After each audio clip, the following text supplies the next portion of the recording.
رسول اللہ نے فرمایا جب مسلمان محمد اللہ وضو کرتا ہے اور اپنا چہرہ دھوتا ہے تو پانی کے ساتھ یا پانی کے آخری قطرے کے ساتھ اس کے چہرے سے مسلمان کی نالیاں جل جاتے ہیں، اس کے آنکھوں نے کیے تھے۔ اسی طرح ایک اور بات فرمائی کہ وہ اپنے ہاتھوں کو دھوتا ہے تو پانی کے ساتھ یا پانی کے آخری قطرے کے ساتھ تمام گناہ جل جاتے ہیں جو اس کے ہاتھوں سے دھونے گناہ کا تو گناہوں سے صاف ہوتا ہے۔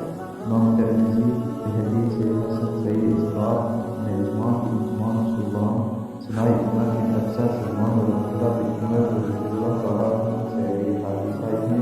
انہوں نے ابو بکر صدیق سے روایت کی ہے، ان کا اسماء رسول اللہ سے مسلم ہے۔ ان کا نام عبد الرحمن بن ابو عبداللہ ہے۔ انہوں نے رسول اللہ کے پاس سفر کیا، راستے ہی میں تھے کہ رسول اللہ کا انتقال ہو گیا۔ انہوں نے نبی کریم سے متعلق احادیث روایت کی ہیں اور صحابی رسول ان کو صحابی بھی کہا جاتا ہے۔ اس کی حدیث میں ہے کہ میں نے نبی کریم صلی اللہ علیہ وسلم کو فرماتے سنا کہ تمہارے ذریعے سے شفا محمدوں نے پر کہا تھا کہ میرے پاس